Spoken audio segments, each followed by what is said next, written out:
Om Sai Ram. Welcome back to our channel.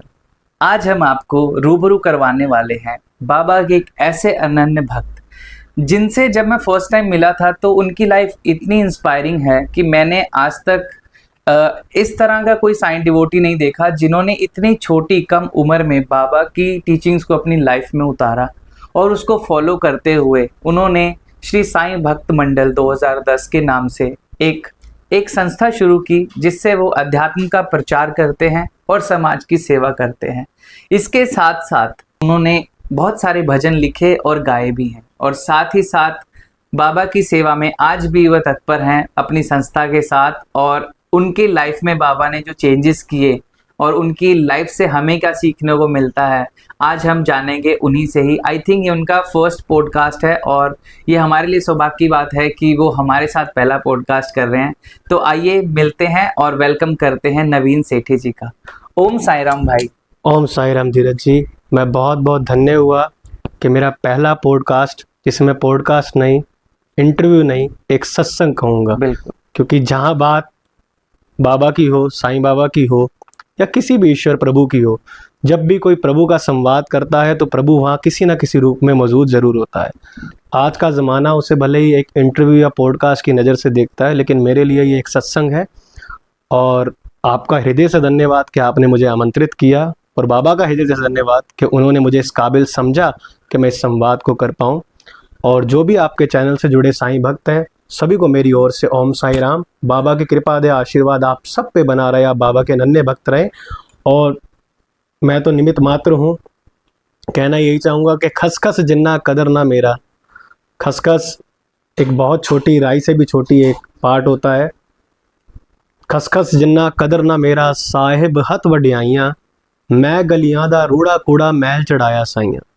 वाह। तो इसका अर्थ यही है कि हम तो, हमारी कोई ऐसी हैसियत नहीं कि हमसे कोई पूछे या हम अपने जीवन बताएं, लेकिन जो भी अनुभव हुए मैं ज़रूर आप सबके साथ साझे करूंगा। शायद आपके जीवन में उससे कुछ बदलाव आए और शायद ये सत्संग आप लोगों के लिए भी कुछ एक सितारा बन के लगे, आप लोगों के लिए भी कुछ एक नई उमंग जगाए या बाबा के आपको और जानने का मौका मिले। बोल साईनाथ महाराज की जय।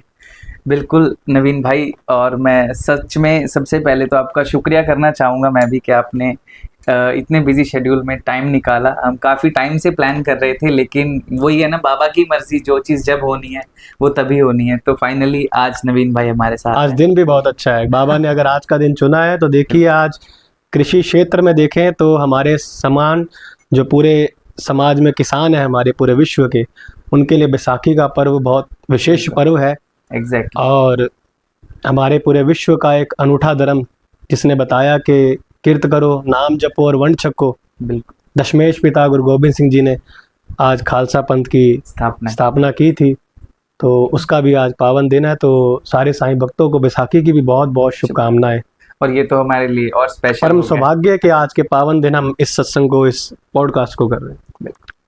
तो नवीन भाई, सबसे पहले हम ये जानना चाहेंगे कि आपका जो आध्यात्मिक रास्ता आपने जब शुरू किया वो कब से शुरू हुआ। जैसे मैंने बताया भी कि जैसे हमारी वीडियो से पहले बात हो रही थी कि आपके बहुत कम छोटी उम्र में आपने जो स्टार्ट किया, लाइक आध्यात्मिक रास्ते पे आप कब चले और कब आपको समझ आया कि अच्छा ये चीज़ ऐसी है और इसमें इस चीज़ को लेके मुझे आगे बढ़ना है।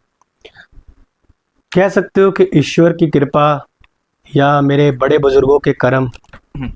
तो ये बात होगी लगभग कोई, मैं जब 3-4 साल का रहा हूँगा, जब एक छोटा एक बच्चा ही होता है, तो उस समय सुबह सुबह हम, क्योंकि मैं पंजाबी परिवार से मेरी बिलोंगिनेस है, तो सुबह सुबह हमारे घर में टीवी में माता की ज्योति में लीन, ब्रह्मलीन, भजन सम्राट आदरणीय गुरुदेव श्री नरेंद्र चंचल जी के भजन सुबह सुबह टीवी में लगाए जाते थे। तो उनके माता रानी के भजन सुबह सुबह कानों में पड़ते थे। या कभी कभी आप सुनते होंगे कि जो बॉलीवुड के बहुत महान गायक हैं हरिहरन जी, उनकी आवाज़ में जो हनुमान जी के हनुमान चालीसा, बजरंग बाणी आज तक गाए गए, तो उन सबको सुबह सुबह सुनना, उसने मेरी रुचि कहीं ना कहीं अध्यात्म की तरफ, धर्म की तरफ तो खींची ही, बल्कि संगीत की तरफ भी खींची। मुझे भी बड़ा शौक होता था कि मैं भी कुछ भजन गुनगुनाऊं। तो उस छोटी उम्र में ही आप मान के चलिए कि मुझे उस समय जब खिलौने के तौर पे बिल्डिंग सेट मिला, जो बच्चों का आजकल हम बनाते हैं उस टाइम पे भी था, और जो एक टेबल होती है स्टडी टेबल टाइप की, उन दोनों का इस्तेमाल मैंने खेलने के लिए नहीं किया। मैंने बिल्डिंग सेट में भी मंदिर बनाया, और उसमें जो उस समय में छोटे छोटे विजिटिंग कार्ड बनते थे जो दुकानदार छापते थे, उसमें भगवान की फोटो होती थी और पीछे कैलेंडर होता था जी। उस विजिटिंग कार्ड को मैं उस बिल्डिंग सेट में मंदिर बना के रखता था और पूजा करके धूप जलाता था। क्या और ऐसे ही स्टडी टेबल पे भी मंदिर बना लेता था। तो घर वालों को लगा कि इसका रुझान बड़ी छोटी उम्र में भगवान के प्रति है, और उन्होंने आसपास के जो उस समय के हमारे धार्मिक लोग होते हैं, बड़े बुजुर्ग होते हैं जिनका बहुत ज़्यादा अध्यात्म की तरफ रुचि होती है, उनसे पूछा भी। तो उन्होंने भी ये कहा कि हाँ, इनकी रुचि भगवान के प्रति अधिक रहेगी। तो हर माँ बाप को लगता है कि दूसरे का बच्चा भले धार्मिक हो, पर अपना अगर ज़्यादा बन जाए तो थोड़ा डर लगता है उन्हें।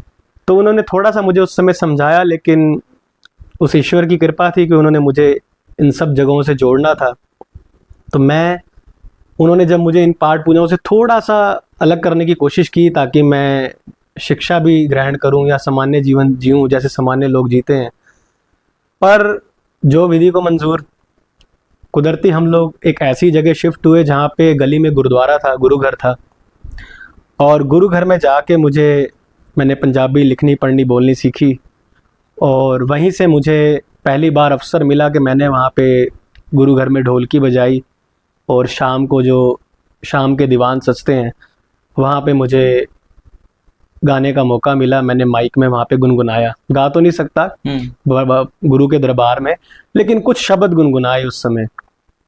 और वहाँ से शुरुआत कहीं ना कहीं एक गायकी की भी हुई, क्योंकि मेरी रुचि बहुत बढ़ गई कि मुझे ढोलक बजानी है या मुझे भजन गाने हैं या मुझे गुरबानी गानी है। और ये क्रम बढ़ते बढ़ते मैंने धार्मिक ग्रंथों को भी, जहाँ मुझे मौका मिलता था, कुछ ना कुछ ग्रंथ में पढ़ता रहता था, पाठ पूजा करता रहता था। 13 साल की उम्र होगी जब मुझे अब तलाश थी एक गुरु की। कह सकते हो कि कहते न करता करे ना कर सके गुरु किए सब होए, 7 दीप 9 खंड में गुरु से बड़ा न कोई। या गुरुर ब्रह्मा गुरुर विष्णु गुरुर्देवो महेश्वरा, गुरु साक्षात परब्रह्म तस्मै श्री गुरुवे नमः। या गुरु गोविंद दोनों खड़े काके लागू पाए, बलिहारी गुरु आपने गोविंद दियो बुलाए। तो गुरु के बिना तो कहते गति नहीं है। गु का मतलब अंधकार, रू का मतलब मिटाने वाला। तो एक जीवन में मार्गदर्शन चाहिए, कोई ना कोई गुरु जीवन में चाहिए। सबका कोई ना कोई गुरु रहा है। जब भी हम अपने पूरे भारत का इतिहास पढ़े तो हर महापुरुषों का कोई ना कोई एक गुरु भी रहा। डेफिनेटली, जैसे राम जी, कृष्ण जी भी जिनकी हम पूजा करते हैं, उनके भी एक टाइम पे गुरु रहे। बिल्कुल, प्रभु श्री राम के गुरु वशिष्ठ रहे हैं, और कृष्ण जी के गुरु संदीपनी जी भी रहे हैं। तो सबके गुरु रहे हैं। अब गुरु की तलाश थी, और उस समय कह लीजिए कि मैं इसी खोज में लगा था कि मैं किसको गुरु मानूं, क्योंकि मेरे अंदर श्रद्धा तो सबके प्रति थी। मुझे तो सभी अपने भगवान, अपने गुरु, अपने ईश लगते थे। सबको एक ही नज़र से देखता था मैं, सबकी पूजाएं करता था। अब उसी समय होता है कि एक संस्था से मैं जुड़ा था जहाँ पे निःशुल्क जूता सेवा, जल सेवा और भंडारा सेवा की जाती थी। तो वहाँ पे मैं छोटी उम्र से सेवा के कार्यों में जाता था। वहाँ पे एक बार एक कार्यक्रम का हमें न्योता मिला जहाँ पे साईं संध्या थी साईं बाबा की। ये दिल्ली के मोती नगर इलाके में थी, और वहाँ पे आज समय के बाबा के बड़े अच्छे भजन गायक हैं पंकज राज जी। उस समय वहाँ पे वो गाने आए, और वहाँ पे हमारी सेवा थी। और मैं छोटा बच्चा, वही 12 साल के आसपास उम्र रही होगी मेरी। तो वहाँ पे मैं गया सेवा पे, क्योंकि मेरे परिवार के लोग ही उस संस्था में थे, तो मैं उनके साथ जाता था। तो साईं संध्या के बाहर स्टॉल लगे होते हैं जहाँ पे बाबा का सामान मिल रहा होता है, फोटोएं, मूर्तियाँ, मालाएं। तो वहाँ पे मुझे एक लॉकेट था साईं बाबा का, मोतियों की माला थी सफ़ेद, और इसमें बाबा का स्वरूप था। स्वरूप तो 4-5 थे, पर मुझे एक स्वरूप बहुत ही अच्छा लगा और मेरा मन था कि वो मैं ख़रीदूँ। लेकिन एक छोटा बच्चा, और मैं अपने मामा जी के साथ वहाँ उसमें आया था। तो बच्चे के पास तो कोई ज़्यादा पैसे जेब में होते नहीं थे उस समय में, क्या 10-20 रुपये हमने रख लिए खुले पॉकेट मनी के तौर पे, तो रख लिए। अब इच्छा तो थी कि वो ख़रीदूँ, पर चलो उस समय पैसे भी नहीं थे, और बाकी किसी से मांगना सही नहीं समझा। अब हमने वहाँ पे भंडारा सेवा की, और जब वो कार्यक्रम समाप्त हुआ तो जिस संस्था ने वो कार्यक्रम करवाया था उसने सम्मान के तौर पे हमारी संस्था को सम्मानित किया, और सबके गले में उन्होंने मालाएं पहनानी शुरुआत करी। और ये बाबा की लीला समझो, बाबा की कृपा समझो कि मेरे गले में वही माला आई जो मैं पसंद करके आया था। मतलब वो जो मोती वाला वो मोती आपने वाली। माला देखा था बाहर। आज भी वो माला मेरे पास है, और वीरवार की जब भी मैं पूजा करता हूँ तो उस गले में उस माला को जरूर धारण करता हूँ। क्या बात। तो पहला मंगलसूत्र तो मेरे साईं ने मेरे गले में वो डाल दिया। तो मतलब आपकी यहाँ पे गुरु की खोज खत्म हुई या नहीं हुई अभी? अभी यहाँ शुरुआत हुई, यहाँ इशारा मिला, अच्छा ठीक है। और ये इशारा धीरे धीरे इस प्रकार से आगे बढ़ा कि मैं बाबा के मंदिर जाने लगा। हालांकि सब जानते हैं कि साईं बाबा का जितना भी लिटरेचर है, मूल लिटरेचर है, वो सारा मराठी भाषा में है, क्योंकि बाबा की जो बिलोंगिनेस रही है पूरे महाराष्ट्र से रही है। और उस टाइम पे आई थिंक जितने भक्त बाबा के थे करंट टाइम पे, और वो सारे उसी रीजन में आते थे, और उन्होंने बाबा के बारे में जो लिखा भी है तो ज्यादातर चीजें मराठी में इसलिए, है ना। तो जब मैं बाबा के मंदिर जाता तो वहाँ पे बाबा की आरती होते देखता, तो मुझे उसमें बहुत कम चीज़ें समझ आती थी, क्योंकि मूल रूप से वो मराठी में थी। और मैंने प्रयास किया कि मैं बाबा के कुछ ग्रंथ खरीदूं। तो मैंने पहली जब बाबा की पुस्तक खरीदी वो हरियाणा के सोनीपत के साईं मंदिर से खरीदी। वो उसमें आरती की मैंने पुस्तक ली, तो उसमें आरती थी आरती साईं गुरुवर की, जो हिंदी में बाबा की आरती जी है। जी। पर मुझे फिर अभी तलाश थी कि मुझे तो वही वाली चाहिए जो मैं शाम को सुनता हूँ, क्योंकि थोड़ी थोड़ी समझ आती थी। हाँ। आरती साईं बाबा सुखदाता जीवा या रूसो रूसो, बड़ा प्यारा लगता था वो धुन में, बिल्कुल। जिस भी राग में है वो बहुत प्यारा लगता था। तो एनी हाउ मुझे वो आरती संग्रह मिली, और फिर मेरी खोज थी कि बाबा के बारे में जाने कैसे, क्योंकि पानी पिए छान के गुरु बनाइए जान के। बिल्कुल। तो तब मुझे पता लगा कि बाबा का एक ग्रंथ है श्री साईं सच्चरित्र, जो के श्री गोविंदराव रघुनाथ दाभोलकर जी, जिनको बाबा प्यार से हेमाड पंत जी की बाबा ने उपाधि दी थी, उन्होंने वो ग्रंथ मूल रूप से मराठी में रचा है कविश्री के तौर पे। बाद में उसे लेखनी के तौर पर किया गया, पाठ्यक्रम में परिवर्तित किया गया, फिर उसको हिंदी भाषा में भी किया गया, फिर अन्य भाषा में भी किया गया। बिल्कुल। हालांकि उसे साई संस्था छापती है और भी कुछ प्राइवेट पब्लिकेशंस उसे छापती है, लेकिन मैं चाहूँगा कि आप मूल ग्रंथ को पढ़ें तो ज़्यादा बेहतर है, क्योंकि अदरी घगरी छलकत जात, अधूरा ज्ञान हमेशा विनाशकारी है।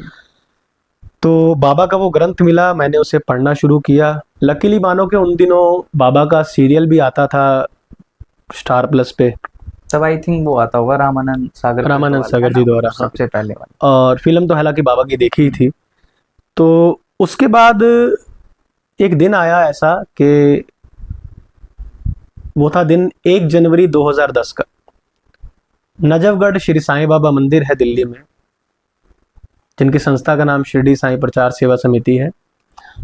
उस मंदिर से मैंने बाबा का एक स्वरूप लिया न्यू ईयर वाले दिन, जिसे न्यू ईयर के तौर पे पूरा विश्व मनाता है, और स्वरूप को मैं अपने घर में मैंने विराजमान किया।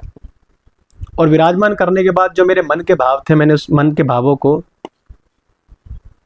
2 पन्नों में लिखा, जिसमें मैंने ये लिखा कि मैं बाबा की जीवनी व उपदेशों से बड़ा प्रेरित हूँ, और मैं चाहता हूँ कि मैं एक ऐसे ग्रुप की, संस्था की, मंडल की स्थापना करूँ जिसका काम लोगों को धर्म और अध्यात्म से जोड़ना हो और समाज सेवा करना हो, जो हमने बाबा से सीखी, जितना मैं सीख पाया। तो तब आपकी उम्र कितनी थी उस टाइम पे? 13 वर्ष की, मतलब 13 साल, क्योंकि 96 बॉर्न है और ये 2010 की बात है, लगभग 13 साल। आज के टाइम में अगर हम देखें 13 साल का बच्चा, मतलब उनको फोन से, आईपैड से फुर्सत मिले, वही बड़ी बात है।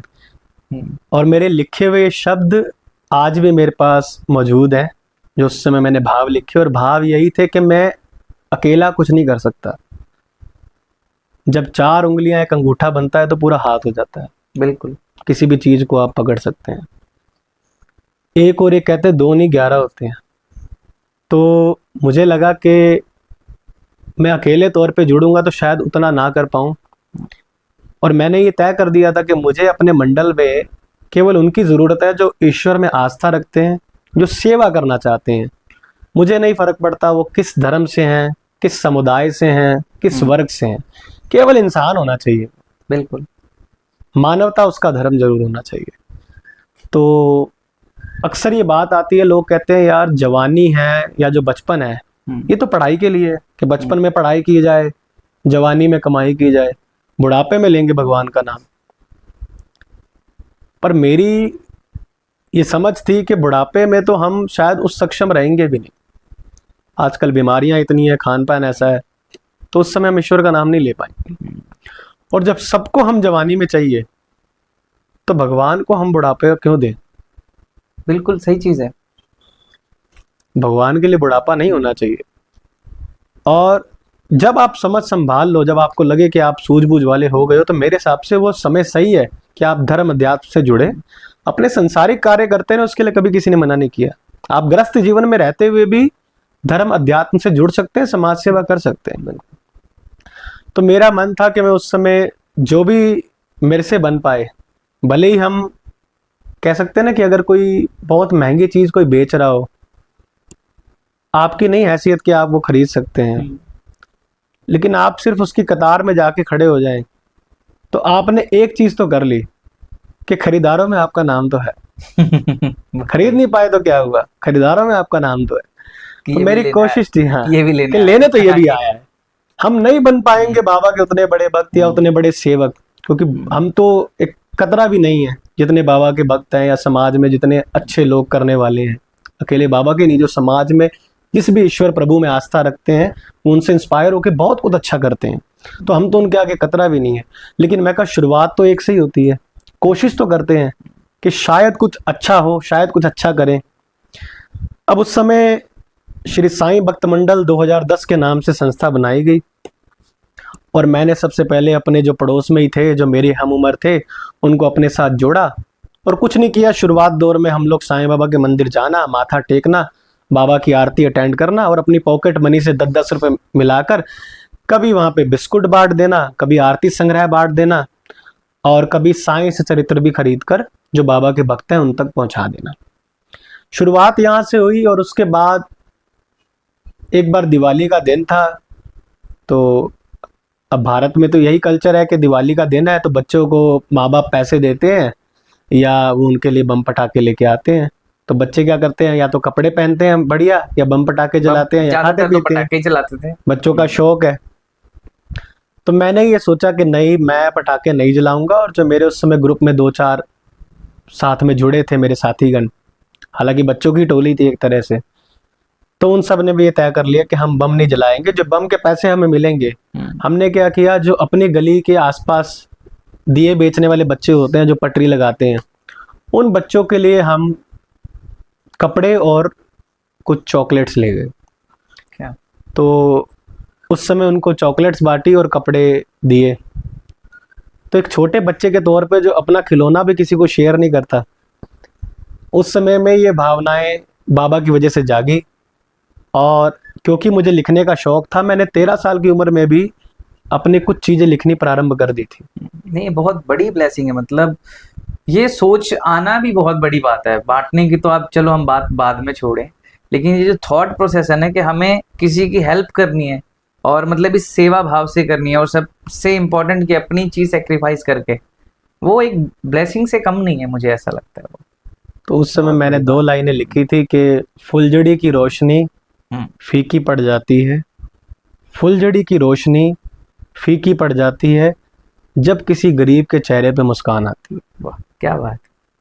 तो बहुत सुंदर। मैं इसमें बिल्कुल नहीं कह रहा कि आप ना जलाओ, आपकी अपनी श्रद्धा है, लेकिन मुझे उस समय लगता था कि शायद मेरे लिए ये चीज़ बेहतर है, मुझे वो बेहतर विकल्प लगा। और वहाँ से शुरुआत कहीं ना हमारी चैरिटी की ओर। मुझे लगा कि समाज में बहुत ज़रूरत है इस तरीके के काम करने की। तो उस समय ये मोड़ आ गया कि संस्था अब चैरिटी की ओर जाने लगी। मैं इसमें एक और विषय जोड़ना चाहूँगा कि 2010 में जब बाबा घर में आए, उसके बाद मेरी बड़ी इच्छा थी, क्योंकि साईं भक्तों के लिए उनका स्वर्ग शिरडी है। बिल्कुल, मैं वही आपसे पूछने वाला था कि शिरडी जाना कब हुआ आपका फर्स्ट टाइम? तो 2010 बड़ा टर्निंग पॉइंट रहा। अच्छा, मतलब जो मेन ड्रास्टिक चेंज आया वो 2010 में आया। अच्छा, मैं एक चीज़ पूछना चाहूँगा नवीन भाई यहाँ पे कि उससे पहले लाइक फैमिली में कैसा बैकग्राउंड है, लाइक डिवोशनल चीज़ों को लेके, या बाबा पहले, जैसे आपने बोला 2010 में आप बाबा बोला, उससे पहले घर में पूजा होती थी बाबा की, नहीं होती थी? तो आपके अंदर वो फीलिंग कहाँ से आई थी जो मंदिर बनाने वाला, वो मेरे माइंड में स्टक था क्वेश्चन।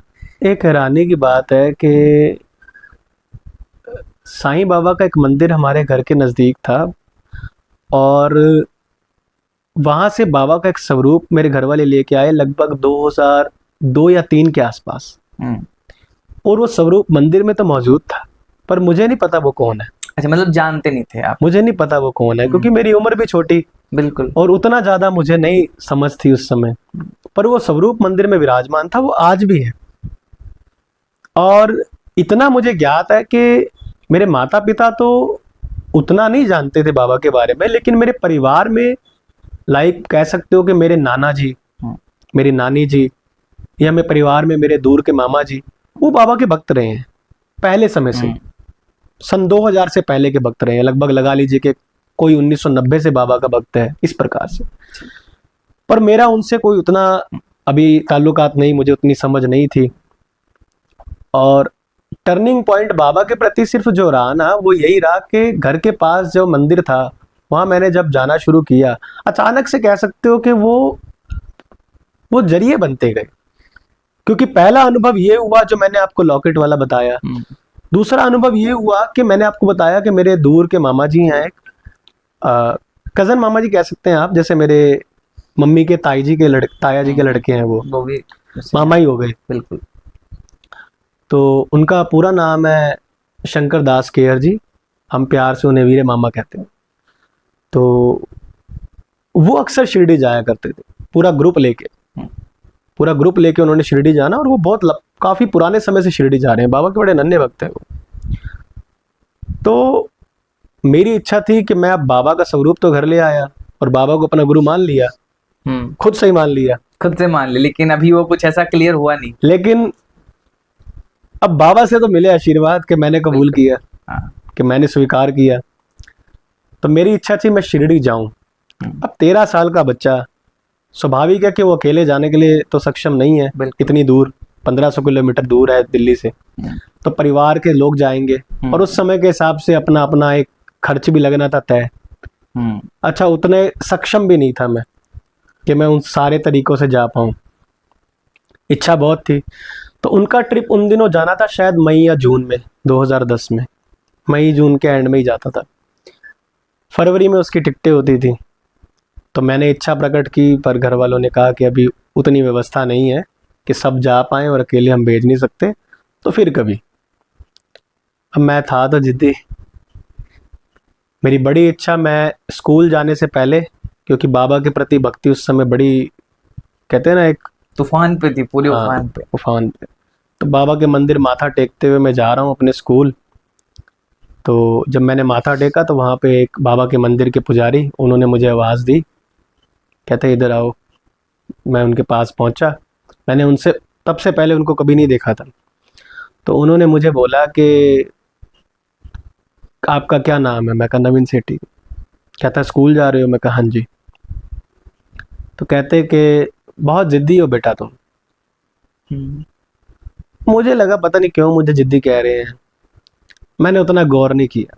मैं अपना स्कूल चला गया, और उस रात मैं, एक बाबा का भजन है, बाबा के बड़े अनन्य, वो भी भजन गायक रहे हैं, काफ़ी बाबा के भजन उन्हीं के लोग सुनते हैं, उस्ताद हमसर हयात निज़ामी जी। और मैंने भी उनके बड़े भजन सुने हैं, और बड़ा आनंददायक भजन है, खासकर शाही शरणम जो उनकी पूरी एल्बम है। तो एक भजन मैंने उस रात को सुना, और मैं रोया उस भजन को सुन के। वो था चल साईं के द्वार, साईं भाग्य विदाता, उसकी महिमा अपरंपार, नैना मेरे भर आए, शिरडी कोई ले जाए, है ना। वो भजन सुन के मैं रोया। और अगले दिन फिर मुझे ये ज्ञात होता है कि मेरे घर वालों ने एनी हाउ मेरी बड़ी बहन के साथ मुझे शिरडी जाने के लिए मंजूरी दे दी, और उन्होंने टिकट करवा दी। ओके। तो ग्रुप के साथ, मामा जी ग्रुप के साथ। फिर मुझे समझ आया मुझे जिद्दी क्यों बोला। जिद्दी कौन? जिसकी जिद पूरी हो। जिद तो पूरी कर दी थी मालिक ने, उन्होंने बात पहले ही कर ली थी, मुझे बाद में ये बात पता लगी। तो पहली बार शिरडी जब हमने जाना था, ये बहुत बड़ी हैरानी की बात है कि मैं उससे पहले कभी महाराष्ट्र नहीं गया, ना ही मैंने शिरडी जैसा कुछ देखा, क्योंकि उस समय आप भी जानते हो कि इतना ज़्यादा मीडिया नहीं था अवेलेबल। नहीं बिल्कुल, उस टाइम पे उतना फोन इंटरनेट भी नहीं होता इतना अवेलेबल नहीं था, मतलब बहुत छोटे फोन थे, और मल्टीमीडिया फोन कम लोगों के पास थे। 12-13 के बाद लोग ज़्यादा आए हैं, और उतना फेसबुक या व्हाट्सएप ये सब चीज़ें नहीं थी उस समय। बिल्कुल। तो मुझे नहीं पता था कि शिरडी का स्ट्रक्चर कैसा है।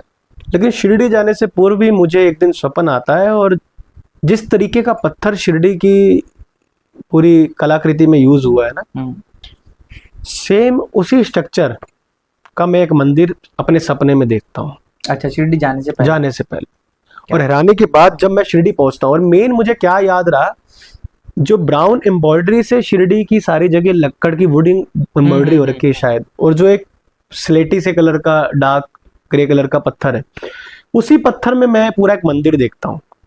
अच्छा। और जब वहां पे मैं सेम कलाकृति देखता हूँ तो मुझे बड़ा अचंभा होता है कि मैंने स्वप्न में ही पहले दर्शन कर लिए।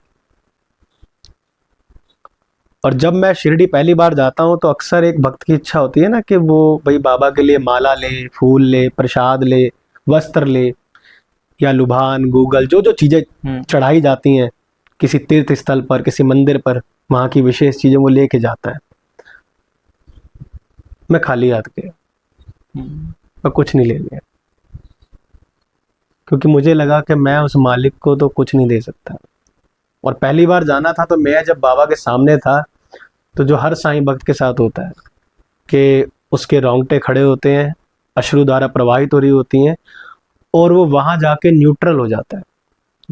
जब आपका मिलन आपके गुरु से, अपने इष्ट से, अपने ईश्वर से होता है ना, तो वो वहां जाके न्यूट्रल हो जाता है। वही जगह उसको लगता है कि यही है मेरा परमात्मा, यही मेरा ईश्वर, यही मेरा सब कुछ। मतलब यहाँ पहुंच के 100% कंफर्मेशन हो गई थी गुरु कि मेरे गुरु है।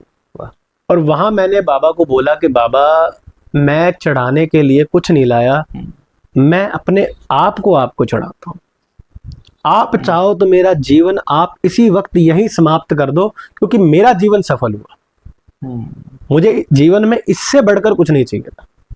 मुझे मेरे प्रभु के, मेरे गुरु के, मेरे सदगुरु के दर्शन हो गए, मेरा मानव जीवन सफल हुआ। आज मैं आपको सरेंडर करता हूँ, क्योंकि मेरा मानना है कि या तो प्रभु को अपना बना लो, या उसके हो जाओ।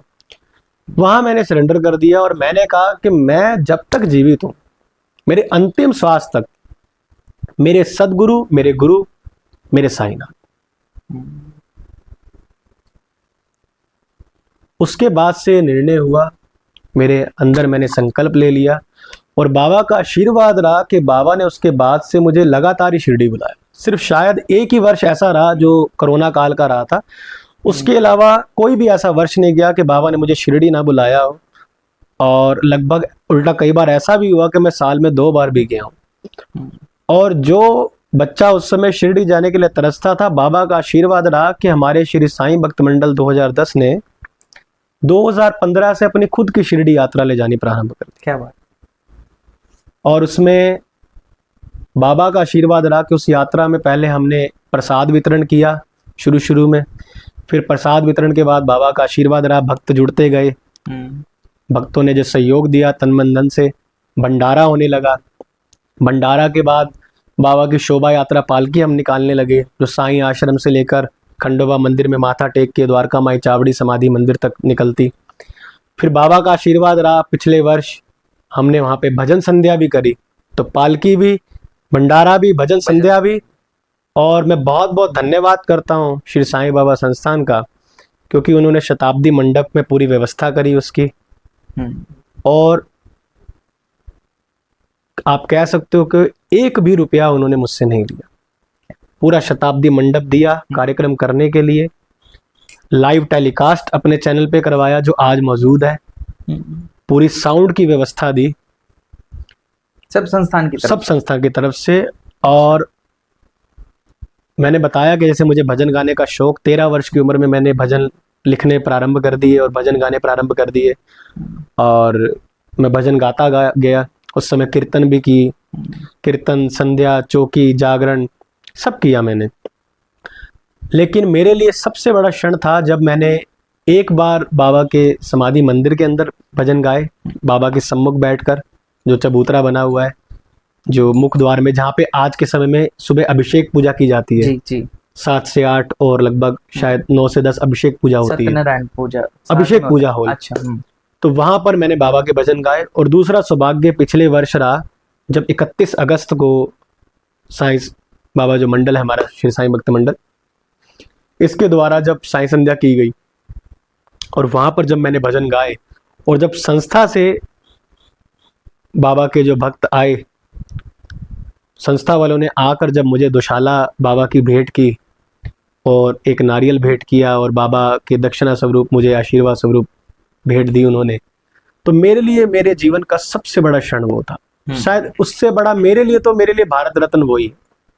मेरे लिए शायद, जैसे कहते हैं ना, एक कलाकार के लिए एक रॉयल एल्बर्ट हॉल में परफॉर्म करना एक बहुत बड़ा ओहदा मानते हैं कि आप इतने बड़े हॉल में परफॉर्म करके आए हैं गायक के तौर पे।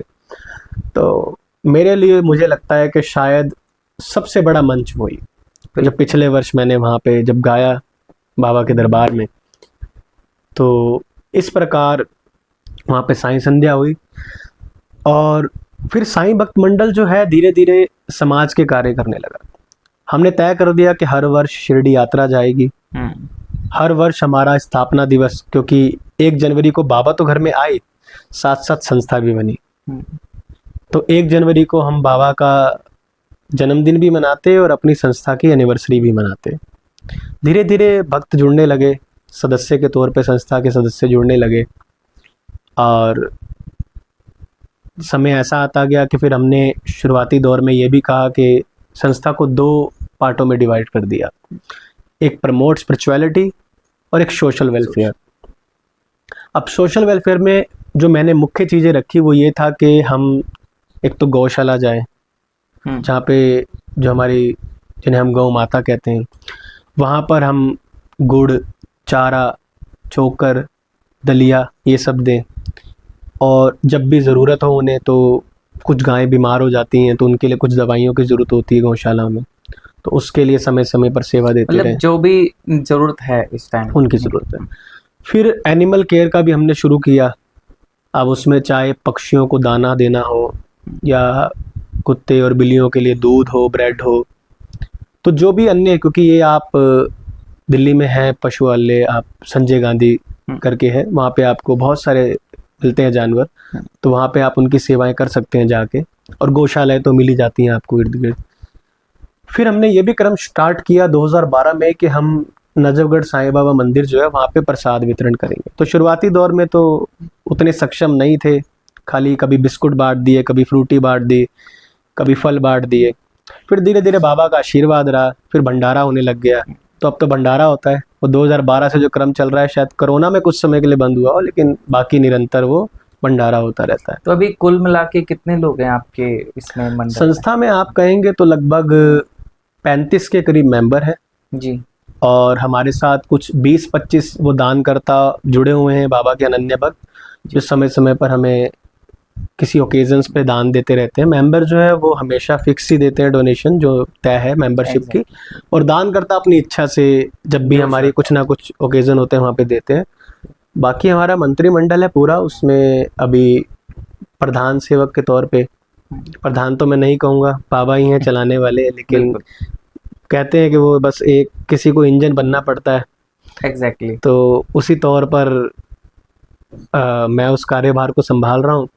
बाकी हमारे महासचिव हैं राहुल राठौर, जो मेरे मित्र रहे हैं बचपन से, और साथ में कोषाध्यक्ष हैं शुभम गोयल, और एक सह महासचिव हैं हमारे साथ विवेक शर्मा, और एक सह कैशियर है हमारे, सह कोषाध्यक्ष भी कह सकते हैं, आकाश गोयल।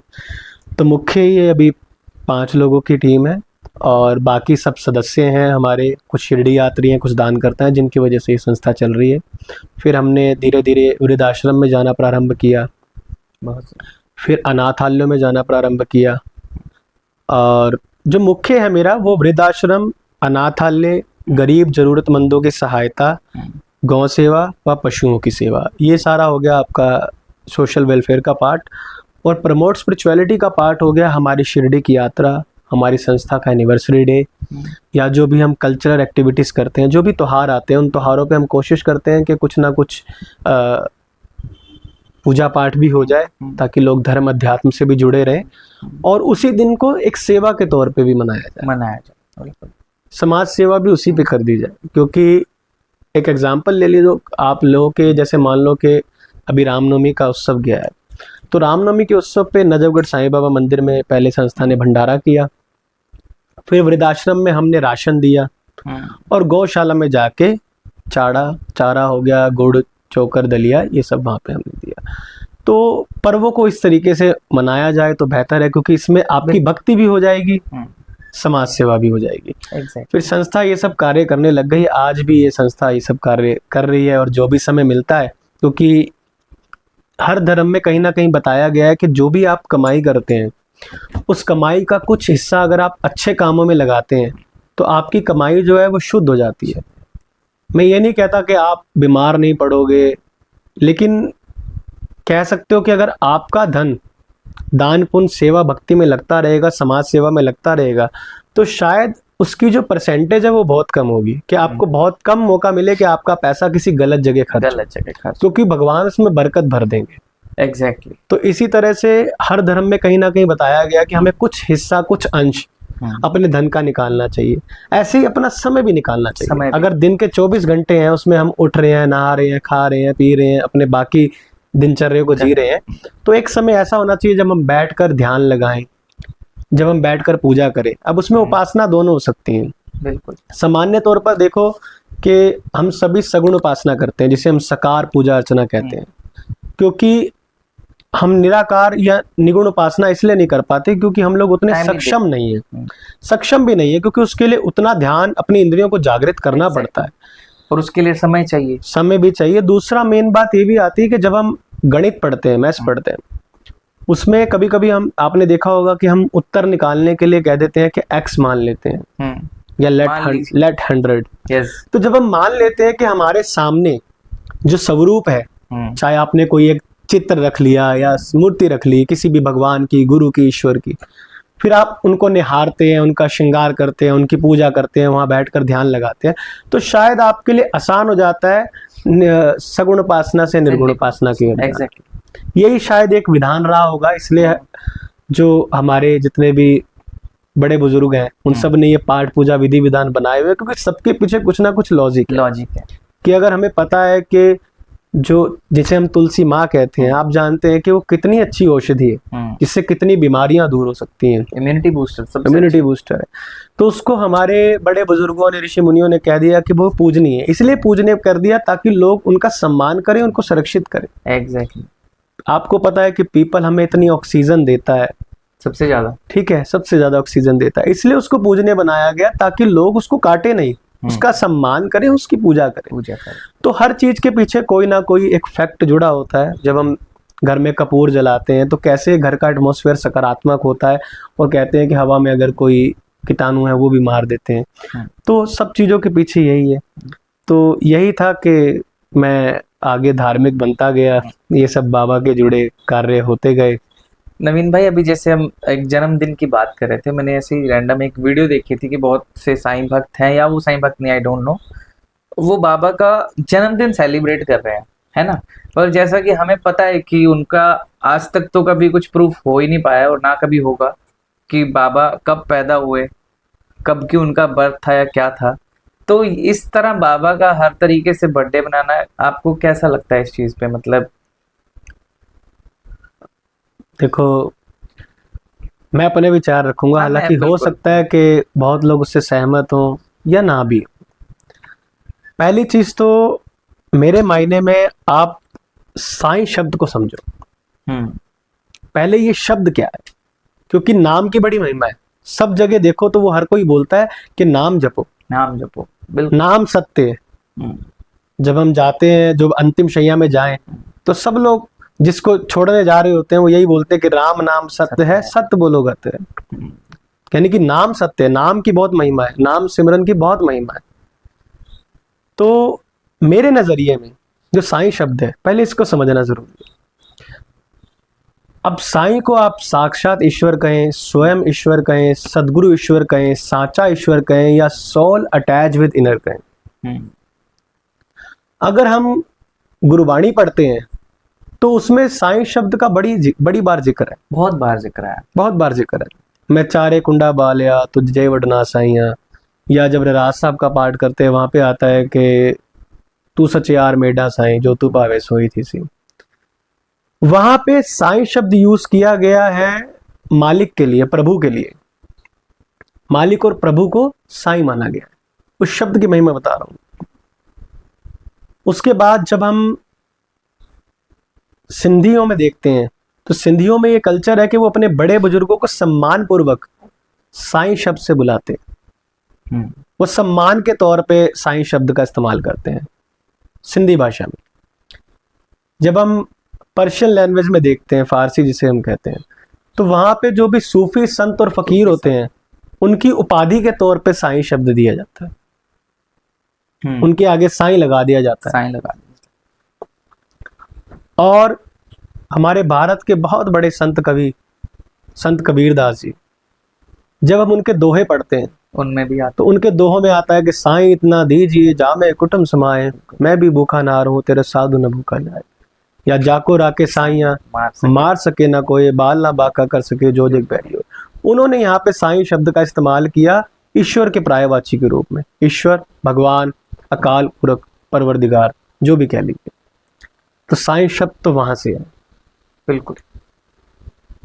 फिर कहा जाता है कि अगर आप ध्यान दें तो जब ब्रह्मा विष्णु महेश जी का एक आत्मक हम रूप मानते हैं, पूजते हैं दत्तात्रेय भगवान को, तो भगवान दत्त जी के जो पहले अवतार के तौर पे हुए श्रीपाद श्री वल्लभ जी, जब उनका चरित्रामृत पढ़ा जाता है तो उसके अंदर कई वर्षों पहले ही, साईं बाबा के आने से भी पहले, आई थिंक 1300-1400 साल पहले की हाँ कह सकते हैं, है ना। तो उस ग्रंथ में बाबा का जिक्र है कि मैं भाई अवतार लूंगा शिरडी और संदेश दूंगा लोगों को, सबका मालिक एक का, एकता का संदेश दूंगा। तो बाबा का जिक्र वहां पे आया हुआ है। और आजकल तो गूगल अवेलेबल है, बहुत आसानी से आप उन बुक्स को ऑर्डर भी कर सकते हैं भी हैं। और पीडीएफ में भी पढ़ सकते हैं कि आपको मिल जाएगा वहां पे वो कि बाबा का वहां जिक्र है।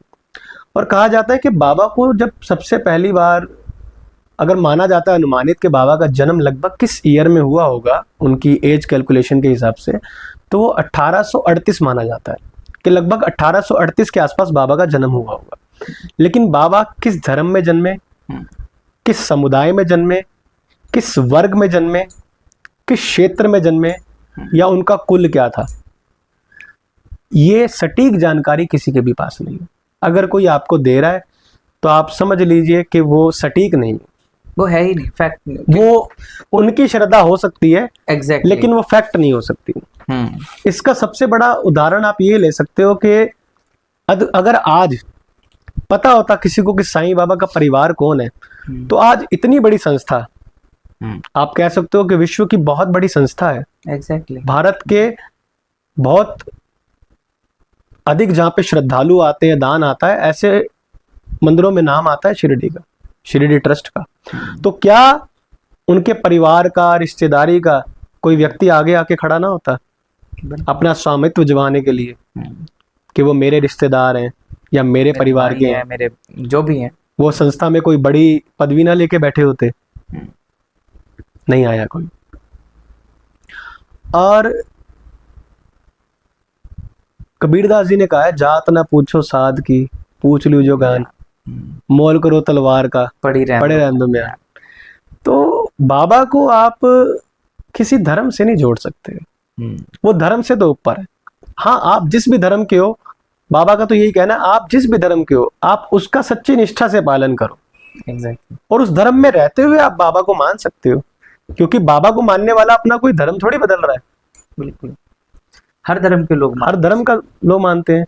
हाँ, प्रतिशत ऊपर नीचे हो सकती है क्योंकि वो पॉपुलेशन पे डिपेंड करता है, किस एरिया की क्या पॉपुलेशन है। एग्जैक्टली। तो ऑब्वियसली कुछ पॉपुलेशन ज्यादा जिसकी होगी वो बाबा के भक्त ज्यादा नजर आएंगे आपको। तो बाबा को धर्म से जोड़ना मेरे हिसाब से ठीक नहीं, वो हर धर्म में पूजनीय है, आपकी श्रद्धा होनी चाहिए। और बाकी आप अपने धर्म को सच्ची श्रद्धा से मानो। बाबा का तो संदेश यही था, उन्होंने कभी नहीं कहा कि आप मुझे मानो, किसी ने भी नहीं कहा। तो अब बाबा 1838 के आसपास माना जाता है कि बाबा का जन्म रहा होगा। बट कहीं ना कहीं ये भी तो कहा जाता ना कि वो सीधा नीम के पेड़ के नीचे दिखे या प्रकट हुए, जैसा भी है। हाँ देखो, अब कहा जाता है कि लगभग 16 वर्ष की आयु की तरुण अवस्था रही होगी जब बाबा को नीम वृक्ष के नीचे देखा गया। एग्जैक्टली।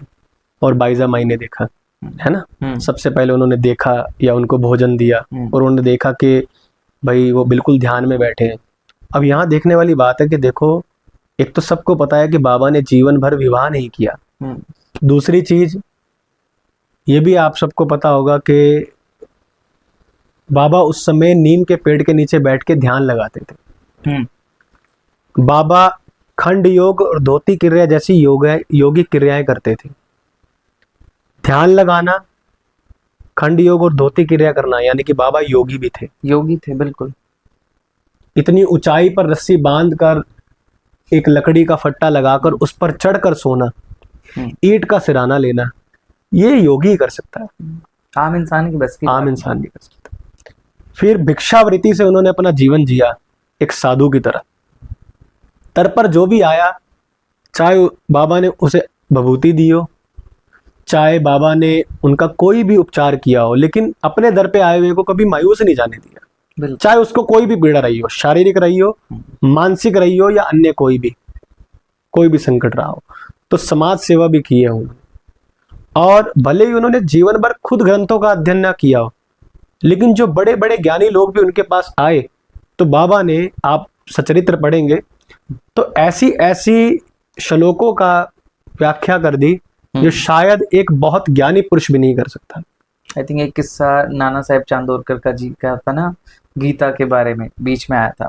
तो उनके मन में आया कि बाबा ने तो कभी ग्रंथ पढ़े नहीं, तो बाबा शायद मुझे इसके बारे में ना समझा पाए, लेकिन बाबा ने उसकी भी व्याख्या बहुत अच्छे से कर दी। और बाबा ने ये भी बताया कि गुरु की आवश्यकता है क्यों, कि अगर मान लीजिए कि आपको मैंने किसी जंगल में छोड़ दिया और आपको नहीं पता कि इस जंगल का अगला किनारा क्या है, गंतव्य क्या है मेरा, मैंने जाना कहाँ है, और वहां पर भेड़िए भी है, जंगली जानवर भी हैं, तो शायद आप वो जंगल कभी पार नहीं कर पाएंगे। लेकिन अगर आपके साथ कोई पथ प्रदर्शक होगा, वो आपको वो जंगल पार करा देगा। किताबें तो हमारे सबके सामने है स्कूल की, लेकिन उसको पढ़ाने के लिए टीचर की आवश्यकता होती है। एग्जैक्टली। पढ़ तो हम भी सकते हैं सामने देख के, लेकिन एक टीचर गुरु रूप में हमें पढ़ाता है। इसका अर्थ ये बिल्कुल नहीं है कि गुरु आपके साथ जॉब पे जाएगा। बिल्कुल स्वाभाविक है, वो आपको शिक्षा देंगे, उस शिक्षा से आप अपने अंदर काबिलियत पैदा करेंगे, फिर समाज उसकी पहचान कर कर आपको उसका मूल देगा। यही होता है। तो कर्म नहीं छोड़ने। हालांकि जिस प्रकार आप कहें कि अगर हम ज्योतिष की भी बात करते हैं, क्योंकि मेरी रुचि रही है कि मैं हमेशा जहां भी मुझे लगता है कि मुझे शंकाएं हैं, तो मैं उस विषयों के बारे में पढ़ना बेहतर समझता हूं, बजाय, क्योंकि जब तक आपने किसी चीज के बारे में आप जानते नहीं, आप उस पर कोई भी तर्क वितर्क नहीं कर सकते, और करना भी गलत है। करना ही गलत है। लोग अक्सर यही करते हैं कि बिना पढ़े, बिना कुछ सोचे कोई भी चीज आई वो शेयर करते रहते हैं। ये नहीं देखते कि वो सही है या गलत है। शायद उस पर थोड़ी सी रिसर्च कर ली जाए तो लोगों तक वो भ्रांतियां या अफवाहें नहीं फैलेंगी। तो मुझे भी लगता था पता नहीं ज्योतिष क्या है। तो जब मैंने ज्योतिष के बारे में पढ़ना प्रारंभ किया, कुछ किताबें पुस्तकें मिल जाती हैं, तो आप जब उनके बारे में पढ़ते हैं, लाल किताब है, तो मुझे इतना समझ आया कि ज्योतिष भी एक विज्ञान ही बेसिकली। और उसका कहने का अर्थ सिर्फ इतना ही है कि लेट सपोज मैंने आपको कह दिया कि आज बारिश आनी है, ये मेरी प्रेडिक्शन थी। रेमेडीज के तौर पे मैंने बोल दिया कि धीरज जी आज आप छाता लेके जरूर जाएं, ये उपाय है आपका। अब आप बारिश नहीं रोक सकते, बारिश तो आएगी, और हो सकता है कि आपको पैरों पे कुछ कुछ कीचड़ लग भी जाए, लेकिन आप पूरा भीगने से बच जाएं। तो ज्योतिष सिर्फ यही है कि शायद आप कुछ पाठ पूजा करें, आप दान पुण्य करें, कुछ सेवाएं करें, कुछ परहेज करें, उनसे शायद हो सकता है कि आप सही रास्ते पे आ जाएं, अपने कुछ जोखिमों को कम कर पाएं। पूरी तरह से तो नहीं टाल सकते आप किसी चीज को। मतलब जैसे बाबा भी कहते हैं कि वो होनी को कभी रोकते नहीं है ना, रोक सकते हैं। हाँ। है ना, ये ईश्वर खुद कहते हैं। क्योंकि हम अगर देखें तो जिनको हम भगवान के रूप में पूछते हैं, राम जी हो गए या कृष्ण जी हो गए, शिव जी भी हो गए, सबने कहीं ना कहीं अपने कर्मों के चक्कर में सबने वो चीजें फेस की है ना।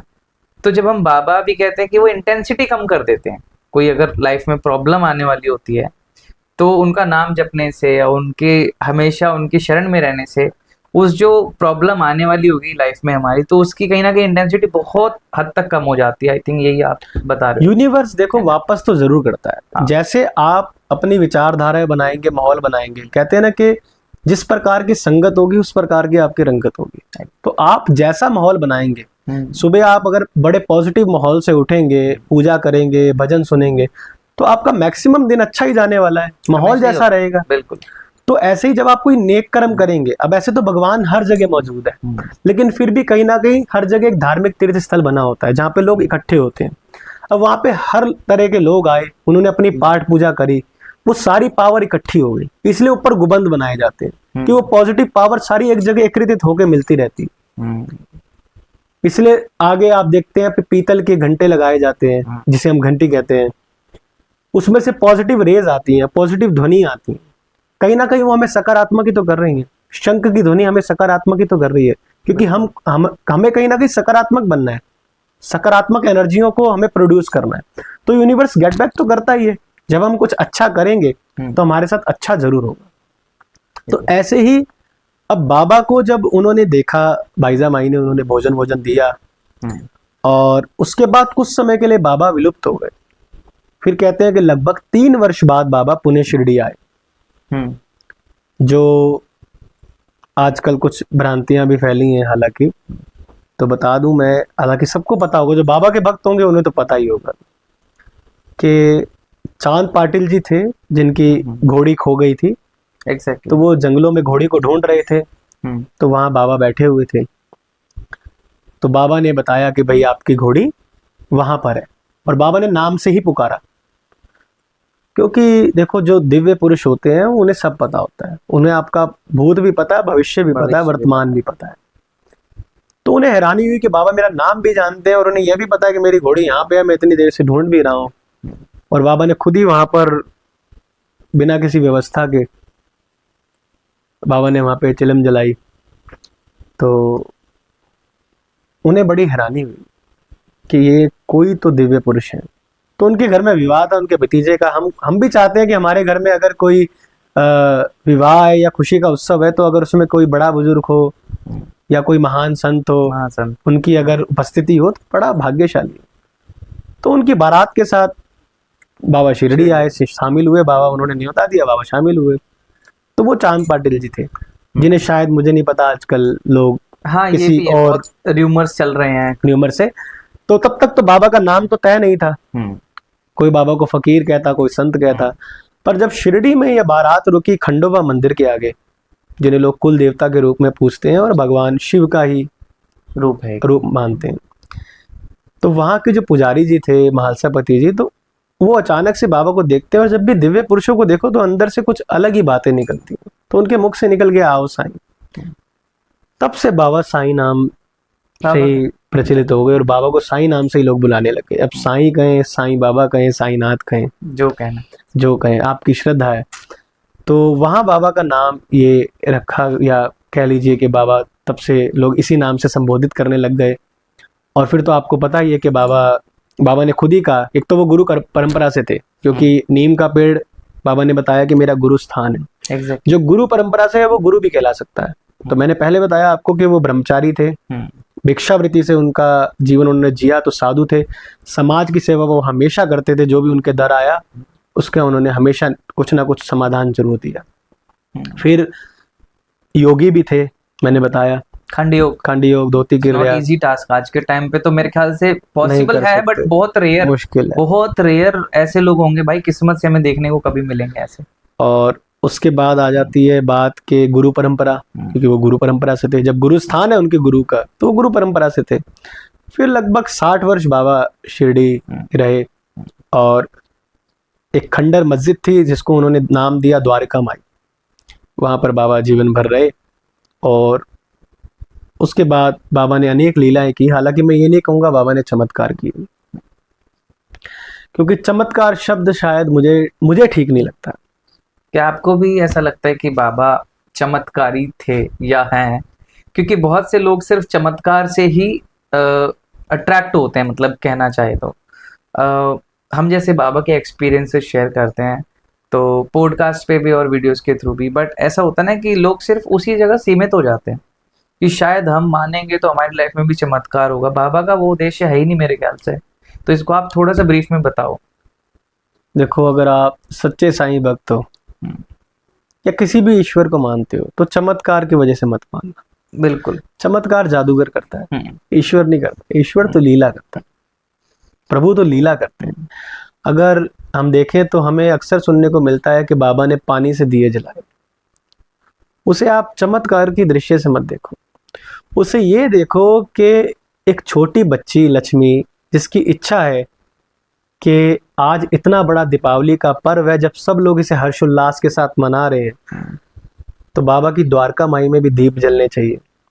हालांकि उस समय इतनी व्यवस्था नहीं थी कि इतने सारे दिए और तेल उपलब्ध हों कि द्वारका माई को भी सजाकर दिए जलाए जाएं। तो उनने प्रयास किया कि वो आसपास के लोगों से मांगने गई। अब लोग अपनी पूजा में व्यस्त थे, या शायद कह सकते हो कि वो उनकी इच्छा नहीं थी देने की, तो कुछ भक्तों ने उसे मना कर दिया कि हम नहीं दे रहे। तो उसका मन बड़ा दुखी हुआ कि आज का इतना पावन दिन उसे मना कर दिया, बच्चे का मन दुखी हुआ। तो बाबा ने दिए कोई चमत्कार के पर्पज से नहीं जलाए, उस भक्ति का भाव रखने के लिए, उस भक्त का भाव रखने के लिए, कि भक्त का भाव ना जाए, उसे ये ना लगे कि प्रभु को मानने वाले दुखी रहते हैं। बिल्कुल। उस भक्त का भाव रखने के लिए और उन सब अहंकारी लोगों को जवाब देने के लिए कि अगर आप किसी गरीब की, किसी जरूरतमंद की सहायता नहीं कर सकते, किसी दूसरे के चेहरे पे मुस्कान नहीं देख सकते, तो शायद आपका ये सब कर्म करना व्यर्थ है। क्योंकि अगर मन में वैर है तो मंदिर जाना सैर। क्या बात। आप उस ईश्वर को तो मानते हो, लेकिन उस ईश्वर की बनाई हुई चीजों से बड़ी घृणा करते हो। इसी को मिटाने बाबा आए थे। उनका पहला संदेश था श्रद्धा, यानी कि विश्वास। विश्वास होना जरूरी है। माँ बाप को विश्वास होना चाहिए अपने बच्चे पे, बच्चे को विश्वास होना चाहिए माँ बाप पे, ऐसे ही गुरु पे होना चाहिए, ऐसे ईश्वर पे होना चाहिए कि वो हमारे साथ गलत नहीं करेंगे। दूसरा, सब्र होना जरूरी है। आजकल लोगों में नहीं, हालांकि सब्र की वजह से सबसे ज्यादा लड़ाइयाँ होती हैं। बिल्कुल। अगर कोई नौकरी वाला व्यक्ति अचानक से अपना व्यवसाय शुरू करे और वो सोचे कि मैं पहले महीने से प्रॉफिट कमाने लग जाऊं, कभी पॉसिबल नहीं। जितने भी लोग इस समाज में सक्सेसफुल हुए, उनका सबसे बड़ा जो कह सकते हो सिद्धांत रहा ना, वो धैर्य रहा। बिल्कुल। सब्र बहुत जरूरी है। तो इसलिए दूसरा बाबा का संदेश था सबूरी, और तीसरा था सबका मालिक एक, जो नानक पातशाह ने भी कहा, एक ओंकार रब एक है। तो सबका मालिक एक है, ये मानना बहुत जरूरी है। आप भगवानों में भी अगर भेदभाव करो कि कोई बड़ा, कोई छोटा, कोई ऊंचा, कोई नीचा, तो वो तो आप फिर गलत दिशा में, बहुत गलत। जब आप भगवान के भक्त बनोगे ना, तो आपको वो हर जगह नजर आएगा। मुंह फेर जिधर देखूं मुझे तू ही नजर आए। मैं ये चीज अपने भी काफी लोग जो मेरे साथ रहते हैं, कोलीग्स, हर किसी के साथ यही चीज शेयर करता हूँ और ये चीज समझाने की भी कोशिश करता हूँ कि आप जिनको मानते हो आप उन्हीं को मानते रहो यार, बट जब तक वो आपको हर जगह नहीं दिखेंगे, इट मीन्स वो आप फील ही नहीं ले पा रहे उनके साथ। एक बहुत अच्छी बात है कि पंजाबी में है, वेखने दी अख नहीं दीदार किवें वेखेगा, सच बिना सच्ची सरकार किवें वेखेंगे। बिल्कुल। तो जब तक आपके अंदर सच नहीं होगा, वो सरकार भी आपको नहीं दिखने होती। तो इसलिए ईश्वर तो हर रूप में ही है, आप हर जगह उन्हें देख सकते हैं। तो बाबा का ये सबका मालिक का संदेश, एक तो ये बहुत मूल था, इसको लेकर बाबा ने बहुत किया। और बात आती है फिर दोबारा चमत्कार वाली, तो चमत्कार कभी नहीं किए बाबा ने, वो सब उनकी लीलाएं थी। और जो भी हम शेयर कर रहे हैं, ये भी चमत्कार नहीं है। Exactly. ये अनुभव है, अनुभव, एक्सपीरियंसेस बेसिकली, हमारे जीवन के अनुभव है। कहते हैं मानव जीवन जो है वो 84 लाख योनियों के बाद मिलता है। और ईश्वर के बाद अगर सबसे ज्यादा किसी में भगवान ने कह सकते हो कि गुण दिए हैं, तो वो मानव मनुष्य को दिए हैं। बाकी सब में इससे कम है, exactly. बाकी सब वो हर चीज नहीं कर सकते जो हम कर सकते हैं। अब ये हमारे ऊपर निर्भर करता है कि हम इस जीवन को सार्थक बनाते हैं या नहीं बनाते। चीज हमारे पास है, आज सोशल मीडिया है, सोशल मीडिया का अच्छा इस्तेमाल भी किया जा सकता है लोगों को जागरूक करने के लिए, शिक्षित करने के लिए, और वो हुआ भी है। पहले लोगों को नहीं पता होता था कि भाई एकादशी कब है, अमावस्या कब है, पूर्णमासी कब है, त्योहार कब है। आजकल सोशल मीडिया से लोग बहुत जागरूक हुए कि लोगों को पता लग गया कि हमारे वार त्योहार कब आते हैं। बहुत सी हेल्पफुल होती है चीज। लेकिन कहीं ना कहीं इसका नुकसान भी है, क्योंकि बहुत जल्दी इससे अफवाहें, भ्रांतियां, अंधविश्वास लोगों तक फैलता है। अब वहां पर आपके ऊपर निर्भर करता है कि आप इसको किस प्रकार से लेते हैं। तो बाबा ने तो हमेशा जो ये संदेश दिए, ये सब बाबा की लीला है रही, और ऐसा नहीं कि उनके होते समय तक रही। बिल्कुल। आज भी भक्त उनके अनुभव महसूस करते हैं। और इवन मैं आपको, जो लोग शिरडी नहीं गए या जाते भी हैं, शायद उनके लिए भी कहूँगा कि शिरडी जब आप जाएं तो शिरडी के एक एक कण को अनुभव करें, वो बहुत ज़रूरी है। शिरडी का एक एक कण अनुभव करना, तभी आपको पता लगेगा कि आप शिरडी यात्रा करके आए। नवीन भाई, अभी ना हमने रिसेंटली एक वीडियो शेयर की थी ऑलरेडी चैनल पे, तो उसमें मैंने भी इस चीज़ के बारे में कविता से डिस्कस कर रहा था कि बहुत से लोग ऐसे होते हैं भाई जो फर्स्ट टाइम शिरडी जाते हैं, लेकिन उनको शिरडी में कौन सी जगह जाना है कई बार पता ही नहीं चलता, और बस समाधि मंदिर जाते हैं, लाइन में लग के दर्शन करके और उसी दिन वापस भी हो जाते हैं। तो आप थोड़ा सा उस पर ब्रीफ में बताओ कि जब शिरडी जो फर्स्ट टाइम जा रहा है या जाते हैं रेगुलर, बहुत से ऐसे भी साईं भक्त हैं होंगे डेफिनेटली जो अभी तक पूरी शिरडी के बारे में भी नहीं जानते। आप इस चीज से एग्री करते हो? बिल्कुल, है ना? तो आप थोड़ा सा इसके बारे में बताएं कि जब लोग शिरडी जाएं तो इट्स नॉट अ 1 आवर का टूर के गए दर्शन की और आगे, वहाँ बहुत सी चीजें हैं, थोड़ा उसके बारे में आप बताएं। ये बहुत प्यारा प्रश्न किया धीरज भाई ने। और आपके चैनल से जितने भक्त जुड़े हैं, आप मान के चलिए कि आप अगले कुछ समय में मानसिक शिरडी यात्रा कर रहे हैं। Let's do it. आप मान लीजिए कि जिस प्रकार आज 5D या 3D चश्मा पहन के आपको एक यात्रा कराई जाती है, आप उस तरीके से इसको समझिए। बोल सच्चिदानंद सद्गुरु साईनाथ महाराज की जय। ये फर्स्ट टाइम कुछ होने वाला है डिफरेंट अपने चैनल पे, लेट्स डू इट बाबा का नाम। तो जब हम महाराष्ट्र के अहमदनगर जिले में पहुंचते हैं, जिसे आज हम अहिल्याबाई नगर कहते हैं, वहाँ पर शिरडी एक छोटा सा गांव जो आज एक बहुत बड़ा तीर्थ बन गया है। शिरडी फेमस है शिरडी के साईं बाबा जी के नाम से, क्योंकि वो बाबा की वो भूमि है जहाँ पे बाबा अपने जीवन काल में रहे और वहीं उन्होंने समाधि ली। साईं भक्तों के लिए वो स्वर्ग है। तो अगर हम शिरडी की यात्रा प्रारंभ करते हैं, मान लीजिए कि अगर आप ट्रेन से आए तो आप साई नगर स्टेशन पर उतरे, आप एयरपोर्ट से आए तो आप शिरडी इंटरनेशनल एयरपोर्ट पे उतरे, आप बस से आए तो आप शिरडी के बस अड्डे पे उतरे, या आप अपनी खुद की गाड़ी से आए तो आप शिरडी समाधि मंदिर के निकट उतरे।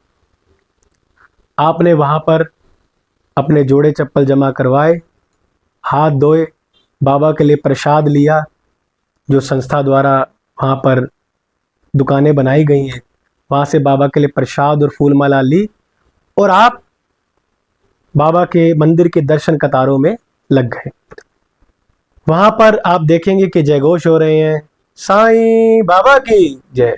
आसपास सब लोग ये जयघोष लगा रहे हैं, या कोई जाप कर रहा है कि ओम साईं नमो नमः, श्री साईं नमो नमः, सदगुरु साईं नमो नमः, जय जय साईं नमो नमः। और बिल्कुल धीमी आवाज में बाबा की स्वतन मंजरी या बाबा के बड़े भजन गायक मनोहर उदास जी के प्यारे प्यारे मीठे भजन चल रहे हैं, या बाबा के साईं सचरित्र का पाठ हो रहा है। आप हॉलों में से निकलते जा रहे हैं, एक के बाद एक हॉल आ रहा है। उसके बाद आप जब मुख्य हॉल में आते हैं तो वहाँ पे सबसे पहले आपको दर्शन होते हैं नंदी जी महाराज के। उस नंदी जी महाराज के दर्शन के बाद जब आप दर्शन की कतारों में लगे हैं तो आप देखते हैं कि आपके उल्टे हाथ की तरफ एक कक्ष बना है जहाँ बाबा का स्वरूप है, बाबा का चरण है, बाबा का सटका है जो उस समय बाबा इस्तेमाल करते थे, और बिल्कुल सामने श्री साईं बाबा की समाधि और सिंहासन पे सदगुरु साईनाथ महाराज विराजमान है।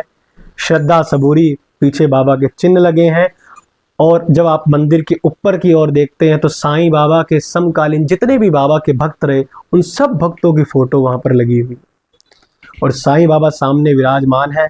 आप वहाँ के पुजारी जी को अपना प्रसाद देते हैं, बाबा के चरणों पे माथा टेकते हैं, बाबा की समाधि में माथा टेकते हैं और बाबा का जयकारा लगाते हैं, बोल साईनाथ महाराज की जय।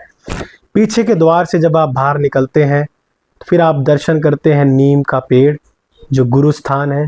कहा जाता है कि नीम वृक्ष के यहाँ पर जो कुंड है हवन, वहाँ पर वीरवार और शुक्रवार को लुभान और गूगल उसमें डाली जाए और बैठकर ध्यान किया जाए, उसके हर प्रकार की आदि व्याधि दूर होती है।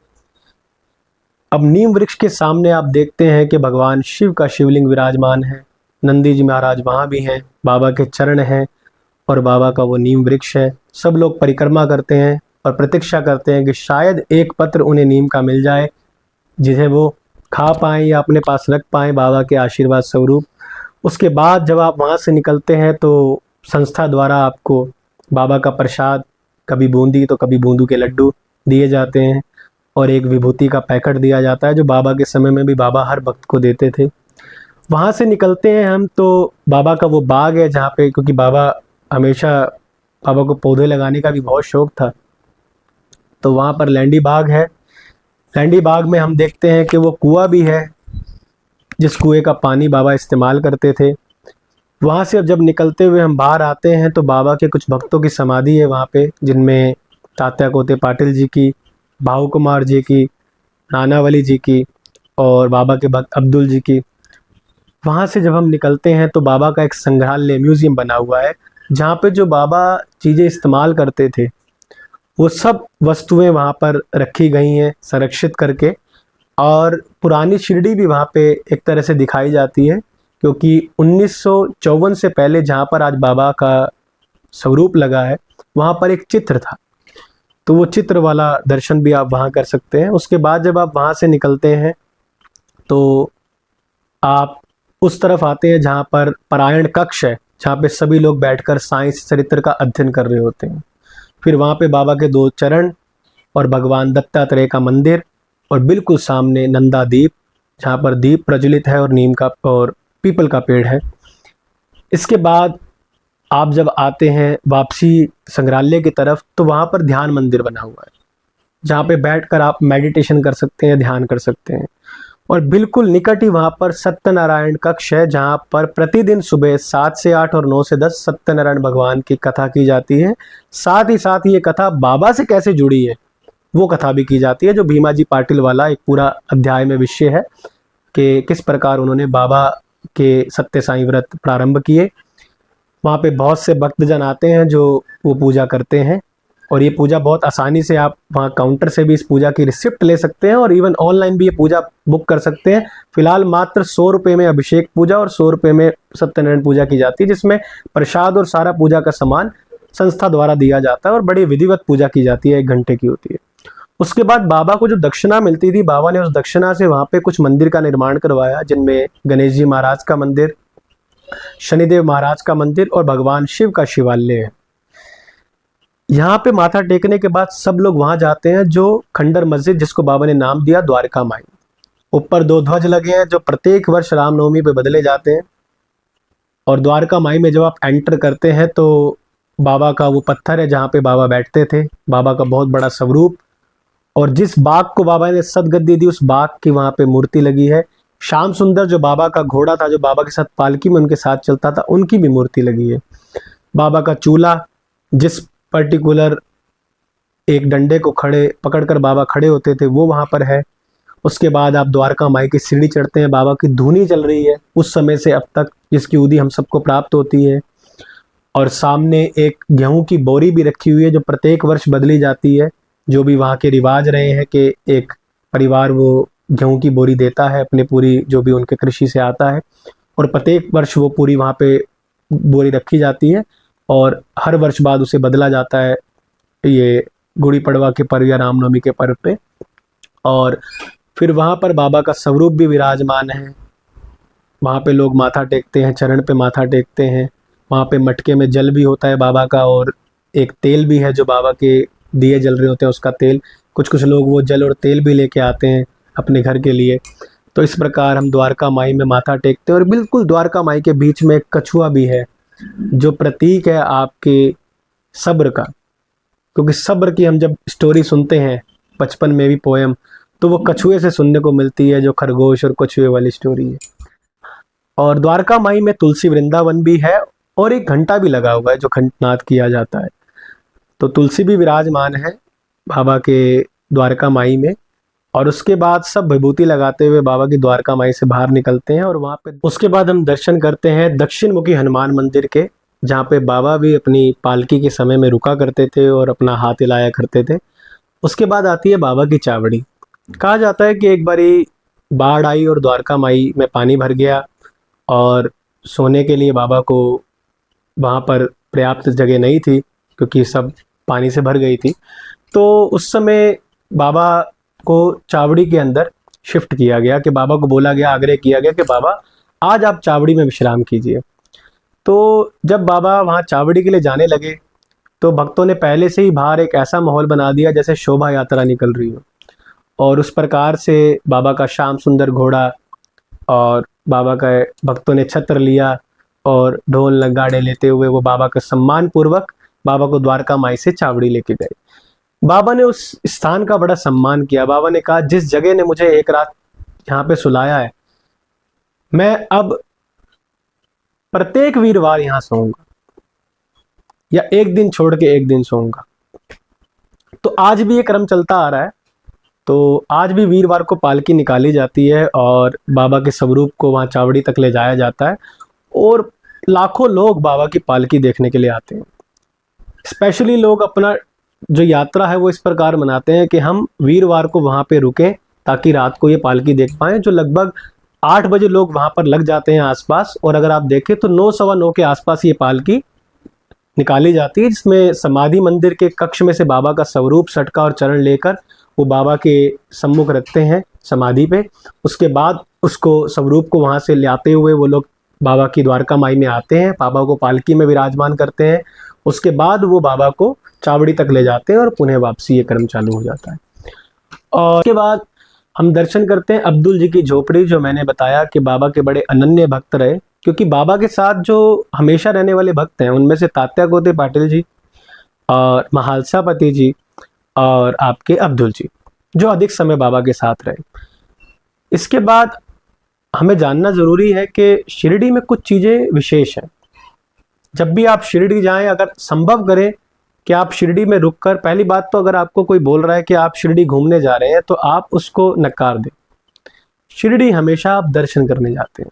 किसी भी धार्मिक तीर्थ स्थल पे इंसान घूमने नहीं जाता, दर्शन करने जाता है। शिरडी आप जाएं तो आप कुछ चीज़ों का अनुभव करके आएँ, तब आप जानेंगे कि बाबा क्या है या वहाँ पर कितनी सनातन संस्कृति का अनुसरण किया जाता है। जब हम मंदिर की शुरुआत करते हैं तो सुबह प्रातः काल गणेश वंदना से मंदिर की शुरुआत होती है। मराठी में गणपति महाराज की वंदना की जाती है, उठा उठा। तत्पश्चात भगवान जगदीश जी की आरती की जाती है। उसके बाद बाबा की काकड़ आरती होती है, जिसमें महाराष्ट्र के महान संत तुकाराम जी, जनाबाई जी, ज्ञान राजा जी, इन सब की आरती की जाती है। और अंतिम में साईं बाबा की आरती की जाती है। और आरती के पश्चात साईं बाबा का मंगल स्नान किया जाता है। स्नान के बाद बाबा का श्रृंगार किया जाता है, वस्त्र पहनाए जाते हैं बाबा को। उस श्रृंगार के बाद अंत में होती है समापन आरती, जो दासगुरु महाराज जी ने रचित है, शिरडी माझे पंढरपुर। और उसके बाद दर्शन कतारें प्रारंभ हो जाती हैं।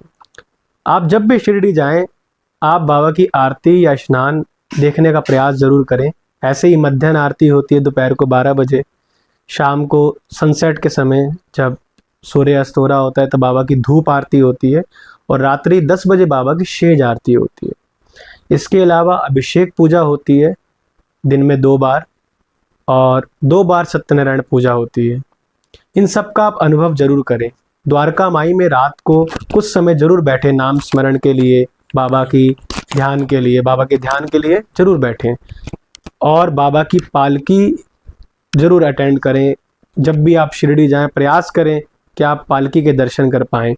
इसके अलावा आप जब शिरडी जाते हैं तो जैसा बताया गया था कि खंडोबा मंदिर बारात आके रुकी थी, जहाँ पे महालसापति जी ने आओ साईं करके बाबा को संबोधित किया। तो आप वहाँ खंडोबा मंदिर भी दर्शन करने जाएं। ऐसे वहाँ पे महालक्ष्मी माता का मंदिर है, 250 साल पुराना एक कल्प वृक्ष है, वहाँ आप दर्शन के लिए जाएं। और पंचमुखी गणपति जी का वहाँ पे मंदिर है शिरडी में।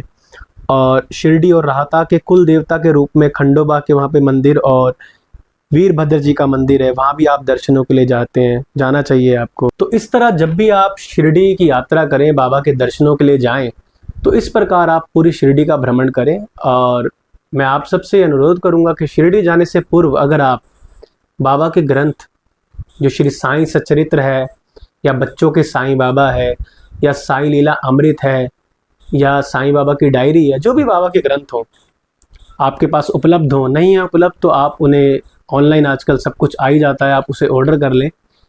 और या आप मेरी संस्था से भी संपर्क कर सकते हैं, तो आपको वे निःशुल्क ग्रंथ प्राप्त हो जाएंगे। तो उन ग्रंथों का आप अवलोकन करें। जब आप उनको पढ़कर जाएंगे शिरडी, आपको एक अलग अनुभव होगा। तो इसी के साथ मैं भी ये बाबा से कामना करता हूँ कि जो लोग शिरडी नहीं गए, बाबा जल्दी उन्हें अपने दरबार में दर्शनों के लिए बुलाएं, और जो लोग गए हैं उनको बार बार बाबा बुलाते रहे। बोल साईनाथ महाराज की जय। बहुत सुंदर नवीन भाई, बहुत सुंदर। मैं क्या बोलूं, मेरे पास शब्द नहीं है। जो आपने अभी मानसिक टूर करवाया जो शिरडी का, मैं सच बताऊं, हमने अभी रिसेंटली जनवरी में हम लास्ट गए हैं शिरडी, और मैं कविता से डेली बात कर रहा हूं कि हम कब जाएं, कब जा पाएंगे, कब बाबा बुलाएंगे। अभी नेक्स्ट टूर हमारा जल्दी से जून में बन रहा है। बट मैं जो मिस कर रहा था ना, मतलब कि मुझे शिरडी जाना है, बाबा से मिलने जाना है, आज वो मैं कहूँगा बाबा ने साक्षात आपको भेजा। और बहुत ही सुंदर दिन है मेरे लिए कि मैं बैठा बैठा ऐसा मानो कि मैं शिरडी होके आ गया हूँ। मेरे लिए सच में सौभाग्य की बात है कि आप आए, और ये बहुत ही प्यारा एक्सपीरियंस आपने करवाया। और आई थिंक बहुत से लोगों को, बहुत से साईं भक्तों को, और जो शिरडी कभी नहीं गए हैं उनको भी ये चीज़ें पता चली होंगी कि जब भी आप शिरडी जाते हैं तो आपको शिरडी में दर्शन किस तरह से करने हैं, और बहुत सी चीज़ें हमें जानने को मिली।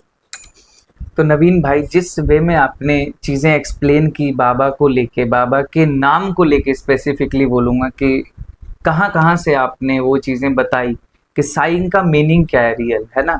और जिस तरह से आप जो सेवा में लगे हैं 13 साल की उम्र से आज आपका जो सेवा मंडल है, मैं चाहता हूँ कि बाबा दिन दोगुनी रात चौगुनी इतनी तरक्की करें कि हर वो ज़रूरतमंद तक आप लोग पहुँचें, और आपके थ्रू हमें भी एक मौका मिले कि हम भी उसमें शामिल हों। देखो ना कि साईं बाबा की मेन टीचिंग क्या थी, इंसानियत। कभी बाबा ने किसी चीज़ से भेदभाव ही नहीं किया, और आज लोगों ने उन्हीं में भेदभाव ले आए। ये हमारी मूर्खता है, ये हमारी अज्ञानता है, मुझे लगता है। और हमें इन चीज़ों से हटके जो बाबा की टीचिंग थी, श्रद्धा, सबूरी और सेवा, इस पे फोकस करना चाहिए। नवीन भाई, बहुत बहुत धन्यवाद कि आपने इतना कीमती वक्त हमें दिया, और आपसे बहुत कुछ सीखने को मिला। मन तो बिल्कुल नहीं कर रहा है, क्योंकि जिज्ञासा भी इतनी हो गई है कि बहुत से क्वेश्चंस हैं, लेकिन समय को मद्देनज़र रख के हमें ये पॉडकास्ट यहीं रोकना पड़ेगा।